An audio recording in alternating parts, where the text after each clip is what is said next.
आप यहाँ तक आए हैं तो जाहिर सी बात है कि आप शक्तिपात के लिए आए होंगे। शक्तिपात है क्या?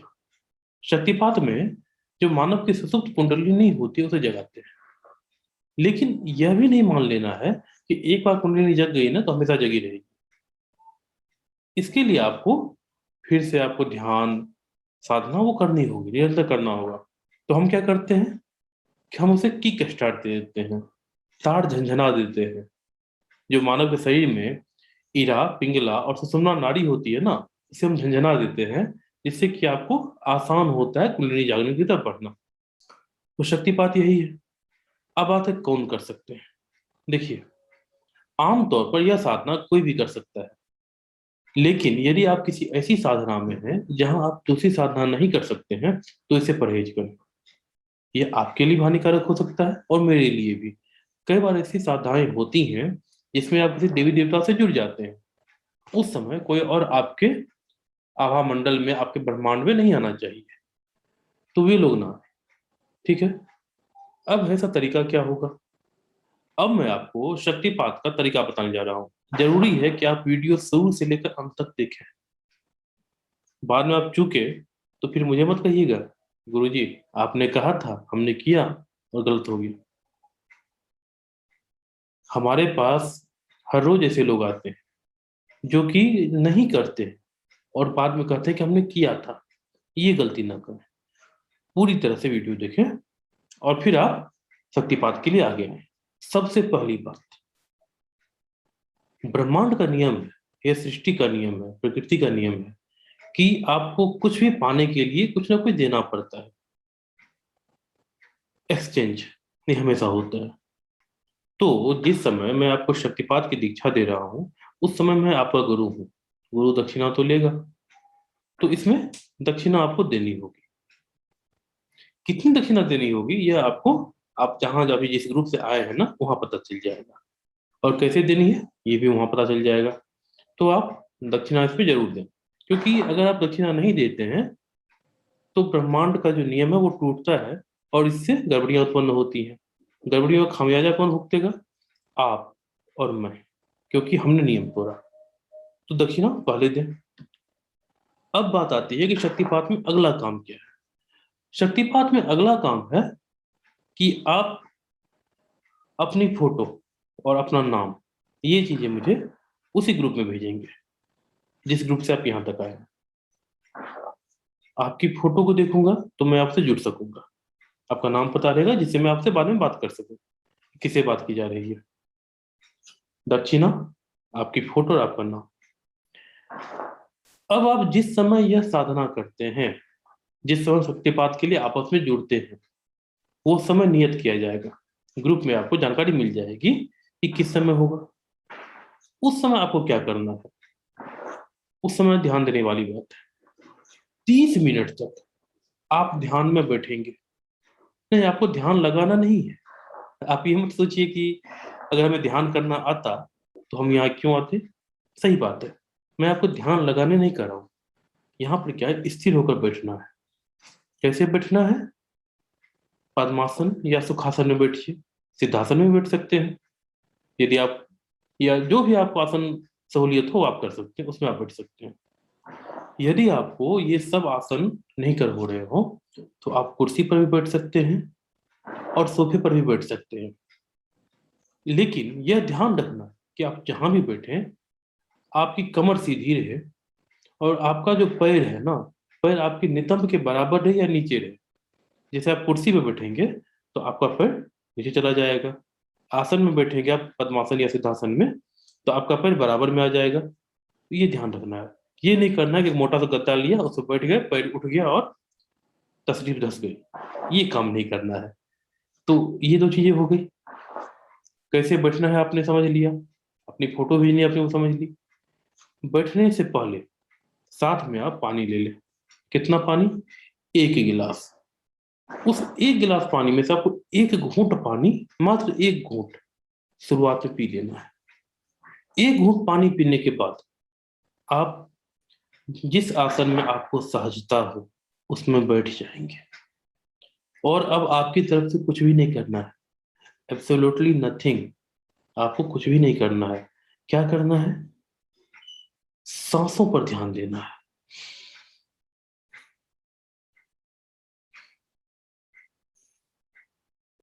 सांस अंदर जा रही है, सांस बाहर आ रही है, बस उसे महसूस करना है। इससे आगे का काम हमारा होगा। आपको सिर्फ और सिर्फ सांसों पर ध्यान देना है और कुछ भी नहीं करना है। कितनी देर तक? 30 मिनट। शक्तिपात का सेशन 30 मिनट का होगा। यदि कोई बदलाव होता है इसमें तो आपको ग्रुप में बताया जाएगा कि आप कम या ज्यादा देर बैठे, लेकिन 30 मिनट तक आप ये सामान्य तौर से करेंगे। यह पता कैसे चलेगा कि 30 मिनट पूरे हो गए? बहुत ही साधारण सा तरीका है। अलार्म लगा लीजिए। हाँ, अलार्म से याद आया, उस समय मोबाइल को साइलेंट मोड में या फ्लाइट मोड में डाल लें, क्योंकि ध्यान बीच में टूटना नहीं चाहिए। नहीं तो होगा ये ना कि मैं आपको शक्तिपाठ दे रहा हूँ, उसी में आपका ध्यान टूट गया ना, तो गड़बड़ी उत्पन्न हो जाएगी। ये नहीं करना है। तो मोबाइल को फ्लाइट मोड में या साइलेंट मोड में डाल दें और 30 मिनट का अलार्म लगा दें। 30 मिनट का आपका अलार्म बजेगा, आपको उठ जाना है और जो पानी आपने बचा के रखा हुआ था ना, एक गिलास में से एक घूंट आपने पिया था, बाकी गिलास बचा हुआ था, वो पी लेना घटाघट। उठेंगे, सांस गहरी गहरी लेंगे, खुद को संयत करेंगे और वो पानी पी लेंगे। बस। ये जो 30 मिनट है ना, आपको इसमें आपको अनुभव होंगे। उन अनुभवों से डरना नहीं है। हो सकता है कि आपको काफी खुशनुमा अनुभव हो सकता है आपको काफी दुखद अनुभव हो। ये सब जब आपके शरीर की सफाई होती है तो गंदगी निकल के आता है बाहर। तो उसे डरना नहीं है कभी भी। कुछ भी डरावना दिख जाए, डरना नहीं है। हो सकता है कि उनमें कुछ संकेत हो, अक्सर संकेत ही होते हैं, लेकिन उनसे डरना नहीं है, उन संकेतों को समझना है। और क्या करना है आपको? जैसे आप ध्यान से उठ गए ना, दो काम करना है। उठिए, पैरों को सीधा कीजिए, टहलिए। कुछ खाने को आसपास खा भी सकते हैं, चाय पी सकते हैं, खा सकते हैं। और अपने अनुभव जिस ग्रुप से आप आए हैं ना, उसमें डाल दें। जो 30 मिनट आपने बिताए, उस समय आपने ध्यान में क्या महसूस किया, शारीरिक रूप से, मानसिक रूप से आपको क्या दिखा, क्या शरीर पर महसूस हुआ, वो सब चीजें ग्रुप में डाल दें, जिससे कि हम ये कंफर्म कर सके कि आपके ऊपर जो शक्तिपात किया गया वो सही सही हुआ है। और फिर हम आपको आगे की यात्रा की तरफ ले चले।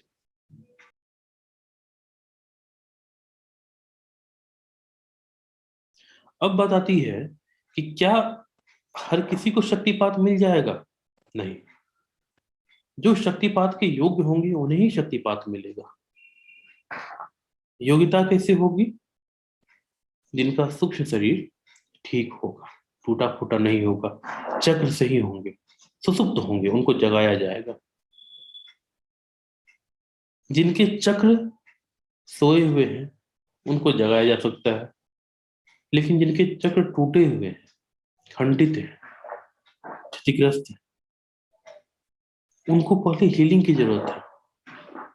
यह ठीक है कि हीलिंग शक्तिपात से भी की जा सकती है, लेकिन बेहतर होता है कि व्यक्ति खुद से हीलिंग करे। इस प्रक्रिया में उसे मनोबल भी मिलता है और उसकी हीलिंग भी होती है और कई सारी और भी शक्तियां उसके पास आती है। उसकी एक अलग प्रक्रिया है। यदि आपके साथ वैसा केस होता है तो आप व्यक्तिगत रूप से संपर्क करें। हाँ, यह हो सकता है कि चक्र पूरे सही न होने पर भी शक्तिपात का एक डेमो आपको दे दिया जाए कि आपको स्पंदन महसूस हो जाएगा या कोई दृश्य आपको दिखाया जाएगा। वो सब हो सकता है। चलिए, हम अपनी बात को यहीं खत्म करते हैं। यदि आपके कोई सवाल रह गए हो तो उन्हें ग्रुप में जरूर डाल दें। मैं यथासंभव वहाँ उत्तर देने की कोशिश करूंगा। हालांकि मेरी कोशिश ये थी कि मैं आपके सारे सवालों का जवाब यहीं दे दूं। फिर भी यदि छूट जाता है, ये मानव है, मानवीय भूलें होती हैं। यदि कोई छूट गया तो आप जरूर वहां पूछ लें। और एक ही और ध्यान रखना, आपको घबराना नहीं है, ना हड़बड़ाना है। अध्यात्म जो है एक ऐसा पथ है जहां आप हड़बड़ी में नहीं चल सकते। आप यह मत सोच लीजिए कि एक दिन में सब कुछ हो जाएगा। एक दिन में आपको अनुभव होंगे, आप अध्यात्म को अनुभव करेंगे ये क्या है, आपकी कुंडलिनी भी जगाई जाएगी। लेकिन ऐसा नहीं होगा कि आप एक ही दिन में सिद्ध बन जाएंगे, वो नहीं होगा। उसके लिए आपको समय देना पड़ेगा। अध्यात्म की अपनी गति होती है, ब्रह्मांड की अपनी गति है। आप निरंतर कोशिश करते रहें, समय समय पर आपके पास शक्तियां खुद आती रहेंगी। मैं बात कर रहा हूँ ध्यान मार्ग की, मैं तंत्र मार्ग की बात नहीं कर रहा हूँ। तंत्र मार्ग अलग है। तंत्र मार्ग में आप सिद्धियां हासिल करते हैं, आप मंत्रों को सिद्ध करते हैं, देवताओं को सिद्ध करते हैं, वो मार्ग अलग है। लेकिन जब अपनी शक्ति की बात हो, जहां देवताओं की शक्ति की बात ना हो, जहां मंत्रों की शक्ति की बात ना हो, जहां अपनी शक्ति की बात हो, तो आपको निरंतर ध्यान करना पड़ता है, निरंतर अभ्यास करना पड़ता है, और धीरे धीरे आपकी शक्तियां जागृत होने लगती हैं।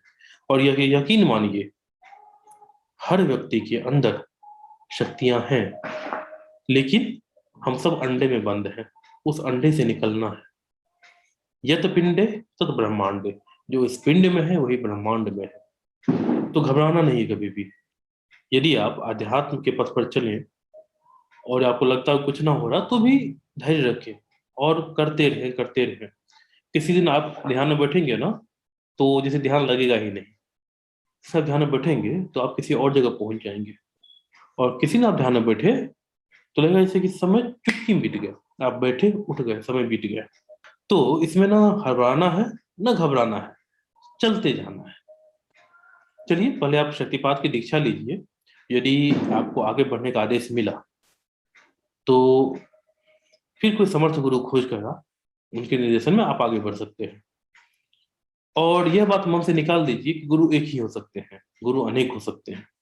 हाँ, एक समय में एक गुरु होते हैं, आमतौर पर ऐसा माना गया है। यदि एक गुरु हो तो दूसरे गुरु भी उनके साथ मिलकर काम करते हैं। यह मेरा मानना है, जरूरी नहीं कि ये भी सही हो, लेकिन यह मेरा अनुभव है। एक समय पर एक गुरु होंगे। कई बार तो ऐसा भी होता है ना कि किसी एक प्रक्रिया में मैं आपका गुरु हूं और अगली प्रक्रिया में आप मेरे गुरु हैं, तो उसमें मत उलझिए कि एक ही गुरु हो सकते हैं और अंतिम गुरु वही रहेंगे। आज आपने मुझसे दीक्षा ले ली, कल को आपको कुछ और सीखना हुआ, मेरे पास ना हुआ, तो आप कहीं और सीखेंगे। बिल्कुल सामान्य है। चलिए, बात विषयांतर हो रही है हमारी यहाँ पर, तो मिलते हैं शक्तिपात में आपसे। और मैं उम्मीद करता हूँ कि आप उस योग्य हों, और ना भी हों तो समय के साथ आप खुद को योग्य बनाएं कि आपकी कुंडलिनी जागृत हो और आपको भी अपनी शक्तियों का एहसास हो जाए। आपको लगे कि हाँ, आप ही शक्तिमान हैं, और उनका आप भलाई के लिए प्रयोग करें। ईश्वर आपके साथ वही व्यवहार करे जो आप दूसरों के साथ करते हैं।